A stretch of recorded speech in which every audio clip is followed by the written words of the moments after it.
Hello नमस्कार, मैं विकास तिवारी और स्वागत है आपका हमारे चैनल यूपी एग्ज़ाम क्रेजर पर। दोस्तों, उत्तर प्रदेश ग्रामीण परिवेश की श्रृंखला नंबर 30 में आपका स्वागत है। और बात करें पंचायती राज व्यवस्था का जो टॉपिक था हमारा, उसका चौथा वीडियो है। पीछे के सारे वीडियो इसी चैनल पर प्लेलिस्ट के माध्यम से अरेंज कर दिए गए हैं। जिन दोस्तों ने नहीं देखे हैं उसे जाके देख लें।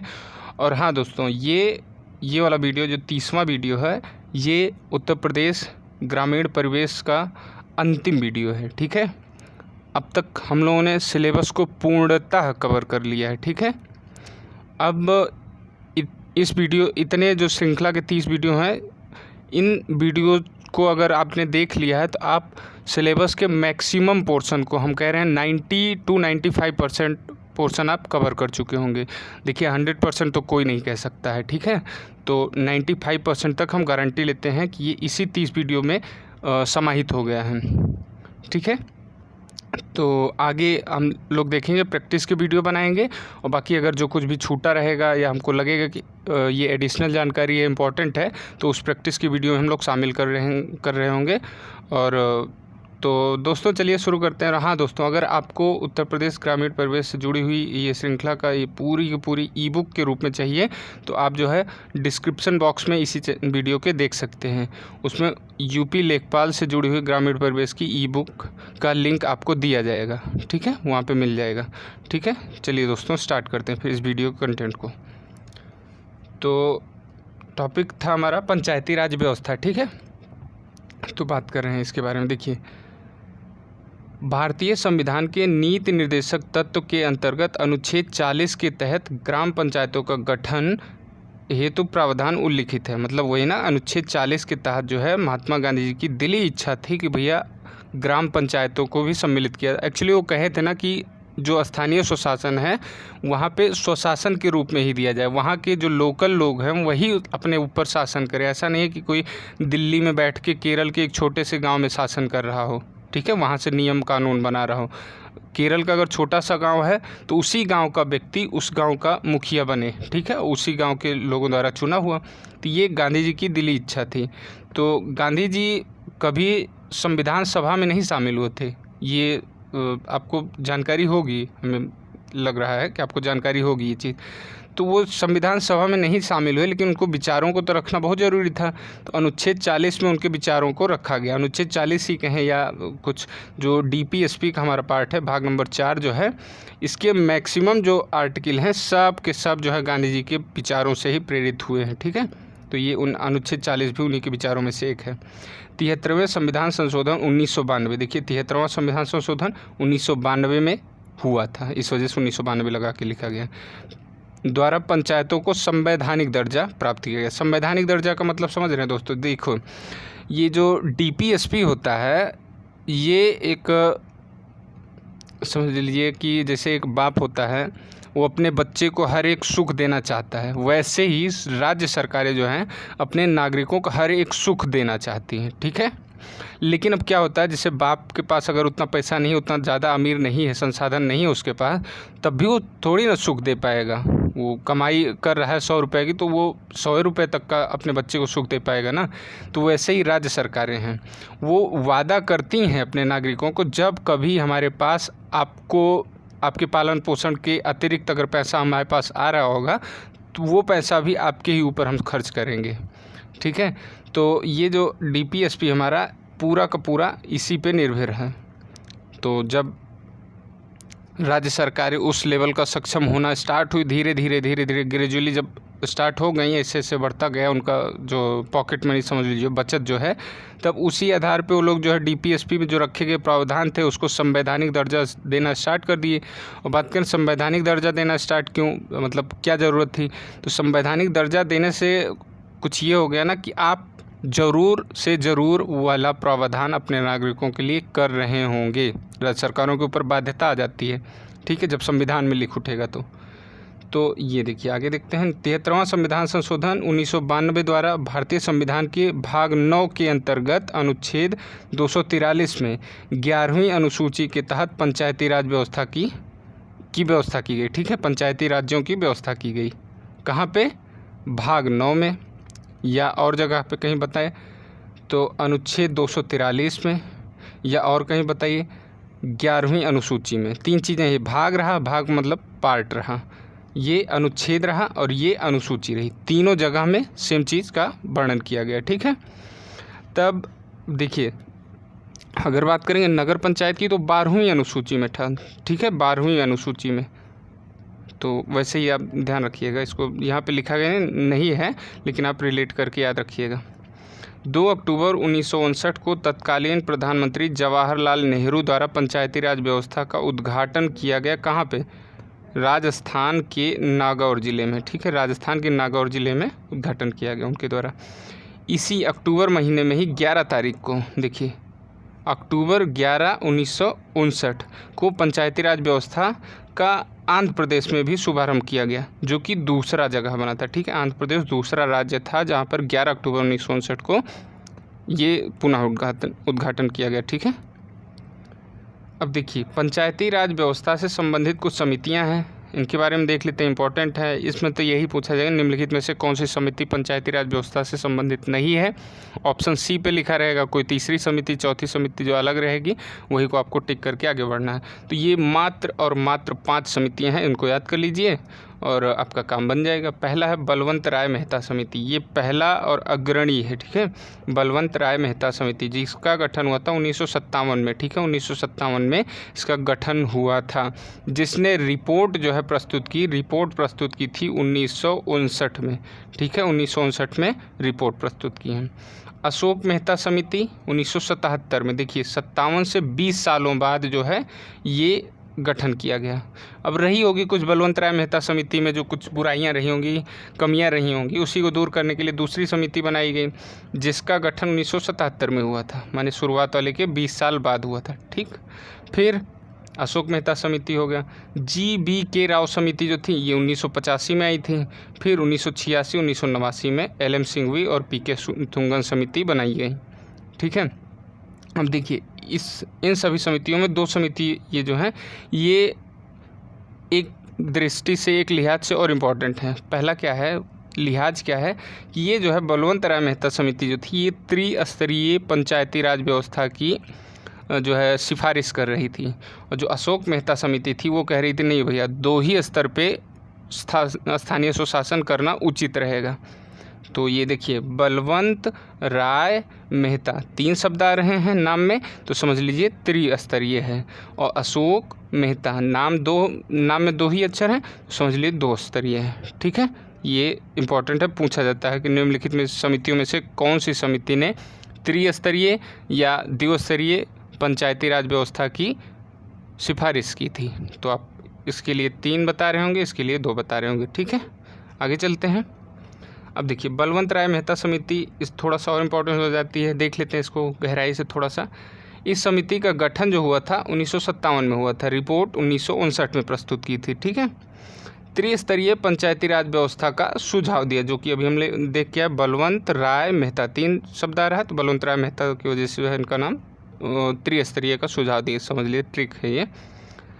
इस समिति की रिपोर्ट के आधार पर ग्रामीण स्वशासन को 3 स्तरों पर बांटा गया था, वही त्रिस्तरीय, मतलब कौन कौन सा, ग्राम पंचायत, नंबर 2 पे क्षेत्र पंचायत जिसको कहीं कहीं पे जनपद पंचायत बोलते हैं, कहीं कहीं पे ब्लॉक पंचायत भी बोलते हैं। ठीक है, फिर तीसरा है जिला पंचायत। ठीक है, जिला पंचायत को कहीं कहीं पे जिला परिषद भी बोलते हैं। ठीक, इस समिति की रिपोर्ट के आधार पर 73वां और 74वां संविधान संशोधन किया गया था। ठीक, यही समिति की रिपोर्ट के आधार पर। आगे देखते हैं, अब देख लेते हैं 73वां संविधान संशोधन क्या हुआ था, इसके प्रावधान क्या क्या रहे होंगे, ये क्यों इम्पोर्टेंट था, कैसे पूरा देख लेते हैं। ठीक है, अब इसका ऐतिहासिक बैकग्राउंड से पूरा हम देखते हुए चलेंगे। देखिए 26 जनवरी 1950 को भारत का जो संविधान लागू हुआ उसमें मात्र 2 सरकारों का जिक्र किया गया था। कौन कौन सा, एक तो होगा भैया केंद्र सरकार सेंट्रल गवर्नमेंट, ठीक है, और एक होगा राज्य सरकार स्टेट गवर्नमेंट। ठीक, ये 2 का प्रावधान करके संविधान लागू किया गया। अब देखिए आगे देखते हैं, जिनका वर्णन जो था संविधान के भाग 5 में केंद्र सरकार और भाग 6 में राज्य सरकार का वर्णन किया गया था। आगे चल के भाग 9 आता है जिसमें स्थानीय सरकार का वर्णन किया जाएगा। अभी 73वें संविधान संशोधन के द्वारा आगे मिलेगा आपको। इस प्रकार पहली सरकार केंद्र सरकार और दूसरी सरकार राज्य सरकार हुआ करती थी। ठीक है ना, ये 2 सरकारों की बात की गई थी, पहली केंद्र सरकार, दूसरी राज्य सरकार। एक लंबे समय अर्थात 1994 तक, जब तक 73वां संविधान संशोधन नहीं हुआ था, तब तक इन्हीं दोनों सरकारों के द्वारा देश का शासन चलता रहा। वर्ष 1992 में 73वें संविधान संशोधन के द्वारा एक और सरकार का प्रावधान किया गया। कब? 1992 में 73वें संविधान संशोधन के द्वारा। संविधान के भाग 9 के अंतर्गत 9A के अंतर्गत पंचायत व 9A के अंतर्गत नगर पालिकाओं को सेल्फ गवर्नमेंट के आधार पर अपनी सरकार का प्रावधान किया गया। मतलब समझे, देखिए भाग 9 जो था उसके अंतर्गत तो पंचायतों का, और भाग 9A जो था उसके अंतर्गत नगर पालिकाओं का, मतलब ये नगरीय स्वशासन, ये ग्रामीण स्वशासन को सेल्फ गवर्नमेंट अर्थात अपनी सरकार का प्रावधान किया गया। ठीक है, स्वशासन का प्रावधान किया गया। आगे देखते हैं, फिर वही का कंटिन्यूड पार्ट है। नीति निर्देशक तत्व के अंतर्गत अनुच्छेद 40 में भविष्य की जो संकल्पना की गई थी, एक तरह से उसे ही समय और परिस्थिति की मांग एवं दबाव के फलस्वरूप मूर्त रूप देना पड़ा। ठीक है, जो DPSP में 40वें अनुच्छेद में लिखा गया था, उसी को समझ लीजिए हम लोग लागू कर रहे थे। ठीक है, वो DPSP में लिखा था, वो कोई बाध्यकारी तो था नहीं, लेकिन हम लोग के दिमाग में तो यही था ना कि आगे चल के जब कभी भी राज्य सरकार सक्षम होगी तो ऐसा ऐसा प्रावधान करेगी, तो वही चीज़ इसमें लिखा है। वही जो हमारे दिमाग पे पहले से था, वही हम लोग उसी को मूर्त रूप, मतलब उसी को ज़मीनी स्तर पे लागू कर रहे थे। इस प्रकार पंचायतों को सेल्फ गवर्नमेंट अर्थात अपनी सरकार के रूप में पूर्ण संवैधानिक दर्जा देकर देश में नए सिरे से तीसरी सरकार की स्थापना की गई। तीसरी सरकार हुई एक केंद्र सरकार, फिर राज्य सरकार, फिर स्थानीय सरकार। ठीक है, इस अपनी सरकार की आवश्यकता और मांग आज़ादी से पहले व आज़ादी के बाद देश के सभी प्रमुख राष्ट्र निर्माताओं एवं सामाजिक विचारकों द्वारा बराबर की जाती रही है। ठीक, कोई समझाने की बात नहीं है इसमें। 1992 में 73वें संविधान संशोधन के द्वारा इसे पूरा करना अब संभव हुआ है। ठीक है, जो विचारक के, जो सामाजिक विचारक वगैरह जो लोग थे बात कर रहे थे, उसको कैसे संभव हुआ? 73वें संविधान संशोधन 1992 के द्वारा। उपरोक्त लिखी सारी बातें नगरीय स्वशासन के लिए 74वें संविधान संशोधन 1992, ये भी 74वां भी 1992 में ही हुआ था। ठीक है, द्वारा नगरों के लिए लागू की है। ठीक, आगे देखते हैं। अब देख लीजिए, इससे कुछ जुड़े इससे आर्टिकल्स कुछ हैं। देखिए, संविधान के अंदर भी एक संविधान है, समझ लो, ये पंचायती राज व्यवस्था, तो उसका ये कुछ आर्टिकल हम लोगों को याद करना है। सभी तो नहीं, उसमें तो बहुत सारे आर्टिकल हैं, लेकिन इसमें हमने 16 आर्टिकल जो हैं उसी को छांट के रखा है।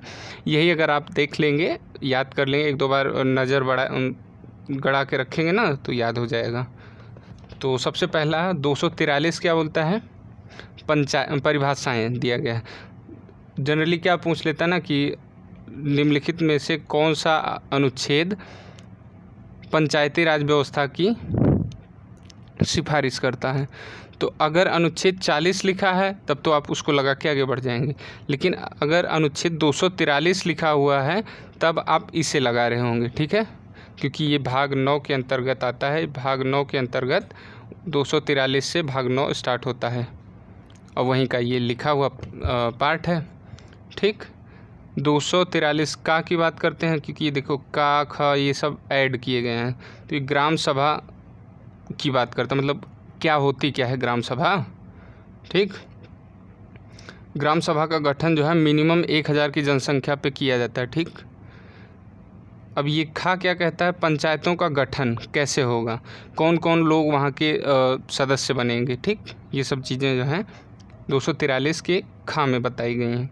और गा में क्या बताई गई हैं? पंचायतों की संरचना क्या है, संरचना। ठीक, फिर घा में क्या बताया गया है? स्थानों का आरक्षण। देखिए, ये वाला बहुत इंपॉर्टेंट हो जाता है, आप समझ लीजिए। घा जो है ये आरक्षण बता दिया है, बता रहा है। ठीक, अब घा से हम लोग कैसे रिलेट करें? देखिए, घा से घर होता है और घर में आरक्षण रहे ना रहे, लेकिन देखिए एक तरीके का आरक्षण ही होता है ना, कि भले ही वो मेल और फीमेल का, लेकिन जो है माता मतलब जो महिलाएं होती घर की, वो भी बराबर की ही वो होती हैं। जैसे पुरुष जो वर्ग जो होता है वो बाहर का काम देख लेता है, और जो महिलाएं होती हैं वो घर का काम देखती हैं। दोनों को काम देखने से ही पूरा घर एकदम स्मूथली चल रहा होता है, घर की व्यवस्था। तो उसी प्रकार से हम लोग देख सकते हैं ना कि यहाँ पे 50% आरक्षण मिला है मेल को और 50% आरक्षण मिला है फीमेल को। ठीक है, तो यहाँ पे आरक्षण घा से घर हमने याद किया था, घा से ऐसे रिलेट करके याद किए, समझे।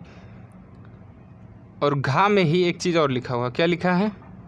पंचायतों की अवधि कितनी होगी। देखिए अब घा वाला बहुत ज़्यादा इंपॉर्टेंट हो गया है, ये दोनों याद कर लीजिए, कैसे भी याद कर लीजिए, याद कर लीजिएगा आप लोग। देखिए आगे देखते हैं हम लोग। अब ये बात करते हैं च की 243 के। देखिए हम अंगा को छोड़ दिए हैं, घा के बाद अंगा आता है, वो नहीं इम्पोर्टेंट था उतना। तब आगे देखते हैं 243 के च में सदस्यता के लिए अर्हताएँ, मतलब क्या क्या ज़रूरी हैं। वही ना, 21 साल का मिनिमम एज पूरा कर चुका हो, उसी ग्राम सभा का निवासी हो, ये सब चीज़ें जो हैं चा में बोला गया है। ठीक, छा में क्या बोला गया है?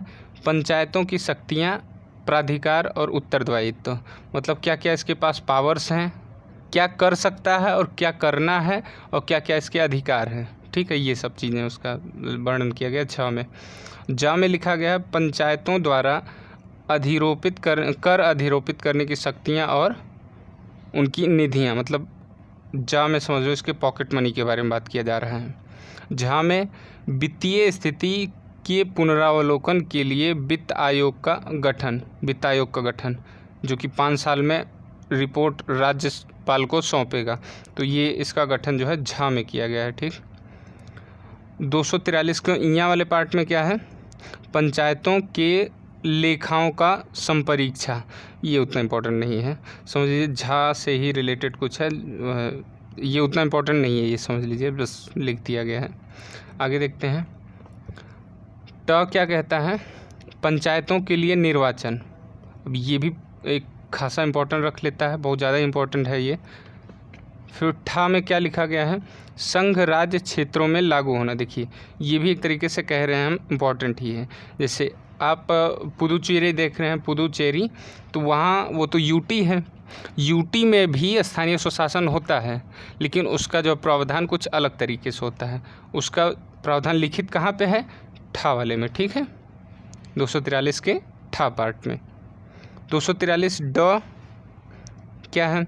इस भाग का कतिपय क्षेत्रों पे लागू ना होना, मतलब कुछ क्षेत्र में लागू नहीं होंगे, एक्सेप्शन टाइप का जो है ये ड में बताया गया है। ठीक, ढा में क्या लिखा गया है? विद्यमान विधियों और पंचायतों का बने रहना, मतलब कोई अगर पंचायती राज व्यवस्था का बना है, मतलब समझ लीजिए कि उस एक एग्जाम्पल ले रहे हैं हम लोग, ये क्षेत्र है, इसमें 1050 लोग हैं, इसको बना दिया गया एक ग्राम सभा, इसका नाम रखा गया ए।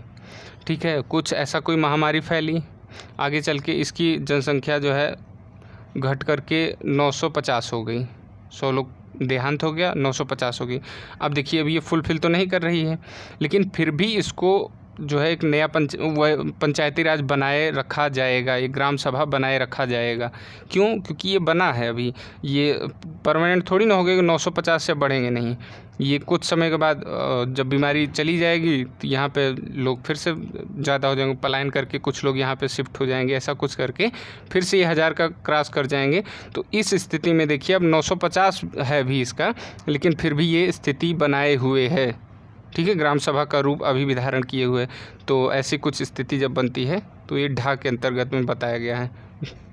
अणा में क्या बताया गया है? निर्वाचन संबंधी मामलों में न्यायालयों के हस्तक्षेप का वर्णन।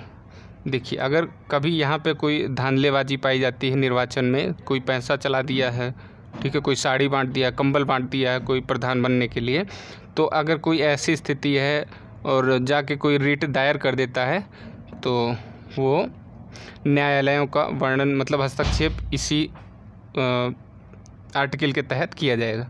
ठीक, आगे बढ़ते हैं। ग्राम पंचायत, ग्राम पंचायत, क्षेत्र पंचायत और ब्लॉक पंचायत। देखिए हम इसके पीछे के जो 3 वीडियो आए हैं सीरीज के, सब में देखे हैं, लेकिन यहाँ पे एक सरसरी निगाह से देख लेंगे।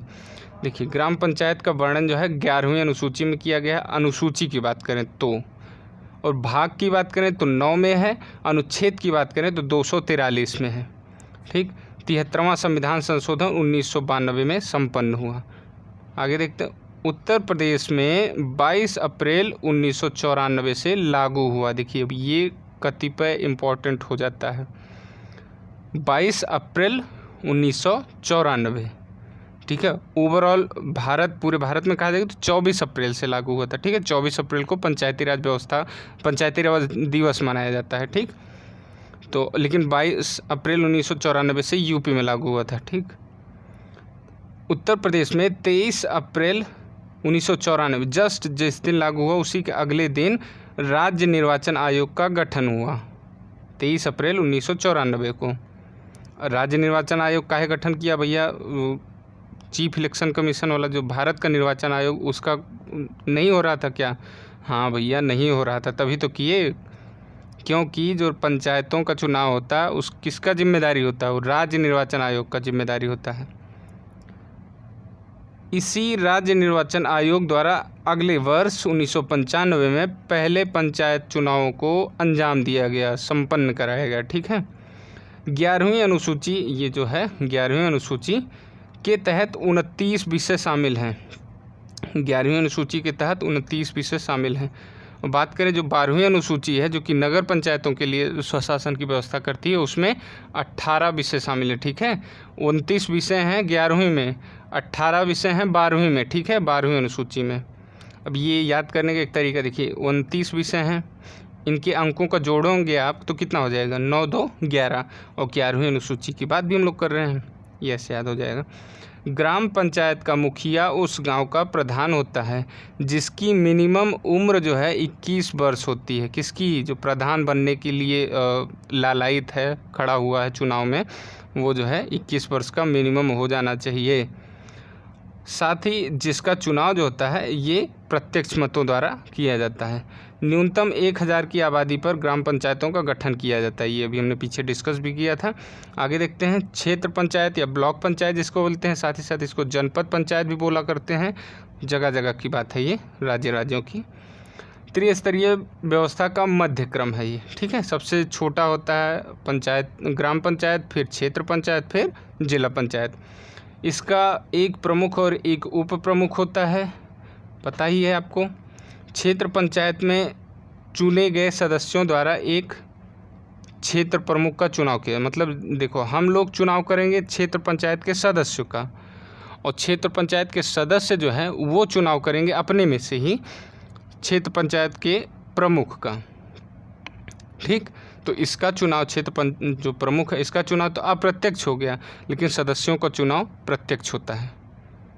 ठीक, इसका सचिव जो होता है खंड विकास अधिकारी होता है। देखिए, खंड विकास अधिकारी जो सचिव होता है, सचिव का मतलब यह 5 साल पे रिटायर नहीं हो जाएगा। 5 साल पे ये ऐसा नहीं है कि फिर से इसका चुनाव किया, ये परीक्षा से पास करके आता है BDO जो है, तो ये सचिव होता है। ये अगर तबादला ना किया जाए, इसका जो है इधर से उधर ट्रांसफ़र ना किया जाए, तो एक ही समय पे एक ही स्थान पे रहते हुए पूरा अपना 60 साल बिता के रिटायर हो जाएगा। लेकिन बात करेंगे तो ये जो क्षेत्र प्रमुख होते हैं, ये हो सकता है कि 5 साल के बाद अगर अच्छे से काम ना करें तो रिटायर भी हो जाएं 5 साल में, तो ये होता है। ठीक, आगे देखते हैं। जिला पंचायत, इसका अगला नाम जिला परिषद भी होता है। त्रिस्तरीय व्यवस्था में सर्वोच्च है, सबसे ऊपर का ये पार्ट है। इसका प्रमुख जिला पंचायत का अध्यक्ष होता है, जिला पंचायत अध्यक्ष बोलते हैं इसको। ठीक है, जिसका चुनाव जिला पंचायत सदस्य के चुने हुए सदस्यों द्वारा होता है। ठीक, हम लोग जो है, मतलब जो 18+ लोग हैं, ये करते क्या हैं, जिला पंचायत के सदस्यों को चुनते हैं, और जिला पंचायत के सदस्य आपस में ही किसी चेहरे को जिला पंचायत का अध्यक्ष नियुक्त करते हैं, चुनते हैं। ठीक है, तथा जिला पंचायत के सदस्यों का चुनाव प्रत्यक्ष रूप से वयस्क मताधिकार द्वारा संपादित होता है, किया जाता है। जिला पंचायत का सचिव मुख्य विकास अधिकारी होता है। ठीक, जैसे क्षेत्र पंचायत का होता है BDO, वैसे यहाँ पे होता है सचिव, जो यहाँ का सचिव जो होता है, जिला पंचायत का सचिव होता है मुख्य विकास अधिकारी, चीफ डेवलपिंग ऑफिसर, CDO बोलते हैं। ठीक, आगे देखते हैं।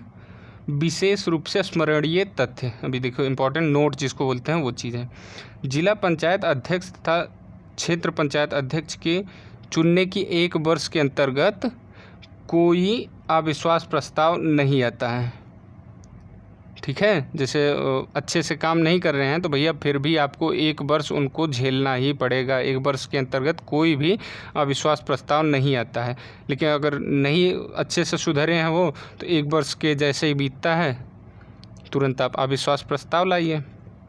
ग्राम प्रधान को हटाने के लिए उसके पास 15 दिन पहले की नोटिस देना होता है। ठीक है, 15 दिन पहले से उनको नोटिस देना, भैया आपके घर में हम लंका लगाने वाले हैं, आपको नोटिस दे रहे हैं, सुधर जाइए, आप काम अच्छे से करिए। ठीक है, तो ये 15 दिन पहले से नोटिस देना पड़ेगा। तथा 2/3 मतदान जो है, अगर हटाने का नोटिस देने के बाद जो है 2/3 मतदान करने वाले सदस्यों की संख्या ही उनको हटा सकती है। ठीक है ना, हर ऐसे नहीं कि 10 लोग वोट कर दिए बस बाहर हो जाएंगे।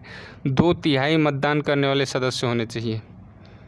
ध्यान रहे, यदि आप अविश्वास प्रस्ताव से ग्राम प्रधान को नहीं हटा सके तो अगले 1 वर्ष के अंतर्गत कोई अविश्वास प्रस्ताव नहीं आएगा। मतलब जैसे आपने क्या किया, अपने प्रधान का चेहरा, मतलब प्रधान से नाखुश थे, आपकी पूरी जनता नाखुश थी, ऐसा आपको लग रहा था ऐसा, लेकिन क्या हुआ, आपने अविश्वास प्रस्ताव लाया, अविश्वास प्रस्ताव फेल हो गया। मतलब आपको लग रहा था कि अच्छे से काम नहीं कर रहा है, लेकिन जनता मुकर गई एन मौके पे, तो आपका अविश्वास प्रस्ताव तो फेल कर गया। तो अब अगला अविश्वास प्रस्ताव लाने के लिए आप जो है 1 वर्ष के अंतर्गत कोई अविश्वास प्रस्ताव नहीं ला पाएंगे। मतलब 1 वर्ष फिर से इंतज़ार करना पड़ेगा। ठीक है ना। ग्राम पंचायत की बैठक प्रत्येक माह न्यूनतम 1 बार होती है। मतलब जो ग्राम पंचायतें उनकी बैठक जो है प्रत्येक माह में न्यूनतम 1 बार तो होनी ही होनी चाहिए। लेकिन बात करें, चलिए ठीक है, जैसे नहीं आपको टाइम मिल रहा है तो ये एक प्रावधान और किया गया है, किन्हीं 2 बैठकों के बीच में अधिकतम 2 महीने का ही गैप होना चाहिए। जैसे मान लीजिए 1 जनवरी को आपने एक बैठक कर ली, तो अगली बैठक जो है आप 28 फरवरी को भी कर सकते हैं। 28 फरवरी, ठीक है, FEB। तो अब देखिए यहाँ से यहाँ के बीच में लगभग 2 महीने का गैप हो गया। तो 2 महीने के गैप में आप 1 बैठक भी कर ले रहे हैं, कोई बात नहीं, ये जनवरी में काउंट हो जाएगी, फरवरी में काउंट हो जाएगी, तो वही चीज़ है। और मिनिमम तो 1 बैठक करना ही है। ठीक है, आगे देखते हैं। ग्राम पंचायत की पहली बैठक इसके गठन के 30 दिन के भीतर ही संपन्न हो जानी चाहिए। जो पहली बैठक होगी, जैसे मान लीजिए ग्राम प्रधान ने, जो नवनियुक्त ग्राम प्रधान थे, उनका जैसे ही शपथ लिए, तो शपथ की डेट से आने वाले 30 दिनों के भीतर में 1 बैठक तो उनको करना ही करना है। ठीक, इसका ये मतलब था। आगे देखते हैं। ग्राम सभा की प्रत्येक वर्ष में 2 सामान्य बैठकें भी होती हैं। वो जो रेगुलर बैठकें उनके अतिरिक्त 2 सामान्य बैठकें होती हैं। कौन कौन सी होती हैं भैया? एक कब होती है? एक रबी की फसल के कटाई के बाद होती है, खरीफ की फसल के कटाई के बाद होती है। रबी मतलब जो गेहूं के पट्टीदार हैं, जैसे गेहूं, चना, सरसों, ये सब जो हो गया, ये गेहूं के वो रबी की फसल हो गई। खरीफ की फसल जैसे जो धान के पट्टीदार लोग हैं। ठीक है, समझ रहे होंगे, आशा करते हैं आप लोग। पंचायत चुनावों को राज्य निर्वाचन आयोग, जिसका गठन 1994 में हुआ था, हैंडल करता है। ठीक है, 1994 में गठन हुआ था, 1995 से काम करना स्टार्ट किया है। मैंने 1995 में ही पहली बार चुनाव करवाया था।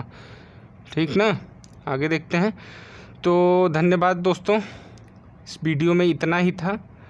और मुझे पर्सनली बहुत ही खुशी हो रही है, क्योंकि ये यूट्यूब की श्रृंखला में, यूट्यूब की दुनिया में मेरा पहला सीरीज़ था जो कि पूरा कंप्लीट हुआ। 30 वीडियो का सीरीज़ था, ये पूरा कंप्लीट हुआ। और आप लोगों को बहुत बहुत धन्यवाद दोस्तों, आपने विश्वास बना के रखा हम पे।